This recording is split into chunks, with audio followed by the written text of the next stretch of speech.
یہ اس دور کی بات ہے جب عزت کو جان سے زیادہ عزیز سمجھا جاتا تھا۔ یہ کہانی ہے ایک ایسی پاک دامن لڑکی کی جس کی زندگی میں اچانک ایک ایسا طوفان آیا جس نے اس کے خاندان کی عزت کو داؤ پر لگا دیا۔ جہاں سب کی عقلیں جواب دے گئی، وہاں ایک بوڑھے حکیم کی بصیرت نے وہ کر دکھایا جس کا کوئی تصور بھی نہیں کر سکتا تھا۔ ایک بستی میں ایک نہایت خوبصورت اور عبادت گزار لڑکی رہتی تھی۔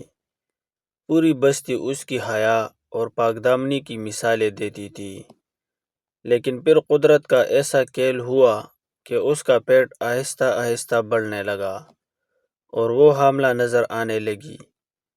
یہ خبر پورے علاقے میں آگ کی طرح پھیل گئی کہ ایک نیک کہلانے والی دوشیزہ شادی سے پہلے حاملہ ہو گئی ہے۔ بستی والوں نے تانے دینا شروع کر دیے اور گھر والوں نے اسے عاق کرنے کا فیصلہ کر لیا۔ لڑکی زار اور قطار روتی تھی اور قرآن اٹھا کر کہتی تھی، خدا کی قسم، کسی نامحرم نے مجھے چھوا تک نہیں۔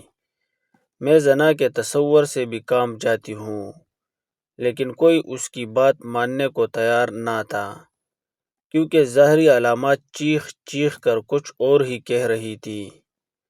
شہر کے نامور حکیموں کو بلایا گیا۔ انہوں نے نبض دیکھی، معائنہ کیا اور ایک ہی فیصلہ دیا، لڑکی حاملہ ہے اور اب حقیقت چھپائی نہیں جا سکتی۔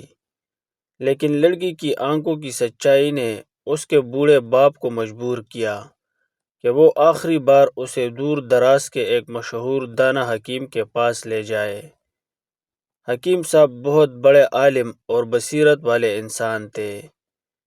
انہوں نے لڑکی کا چہرہ دیکھا اور سمجھ گئے کہ گنہگار کے چہرے پر ایسی معصومیت اور اللہ کا نور نہیں ہوتا۔ انہوں نے سب کو باہر نکال دیا اور لڑکی کو ایک خاص کمرے میں لے گئے جہاں ایک کتا باندھا ہوا تھا۔ حکیم نے لڑکی سے اس کے روز مرہ کے معمولات پوچھے، بیٹی تم پانی کہاں سے پیتی ہو؟ لڑکی نے بتایا کہ وہ کھیتوں میں کام کرتے ہوئے ندی کے کنارے ایک پرانے چشمے سے پانی پیتی ہے۔ حکیم کے دماغ میں بجلی سی گوندی۔ انہوں نے کتے کو ایک خاص بوٹی سنگھائی اور لڑکی کو ایک کڑوی دوا پلائی۔ تھوڑی دیر بعد ایک معجزہ ہوا۔ لڑکی کو شدید متلی ہوئی اور اس کے پیٹ سے ایک خوفناک کالی جونگ جو چشمے کے پانی کے ذریعے اس کے پیٹ میں گئی تھی اور وہاں خون پی پی کر ایک بڑے سانپ کی شکل اختیار کر چکی تھی۔ اسی وجہ سے لڑکی کا پیٹ باہر کو نکل آیا اور وہ حاملہ لگ رہی تھی۔ حکیم صاحب نے وہ جونگ باہر لا کر سب کو دکھائی اور کہا، نادانو، تم نے ایک معصوم کی زندگی برباد کر دی ہوتی۔ اس کا حمل زنا سے نہیں بلکہ ایک بیماری سے تھا۔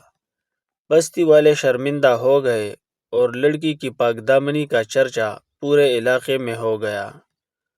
آنکھوں دیکھا ہمیشہ سچ نہیں ہوتا۔ حالات کبھی کبھی دھوکہ دے سکتے ہیں۔ تحقیق لازمی ہے۔ کسی کی عزت پر انگلی اٹھانے سے پہلے 100 بار سوچنا چاہیے۔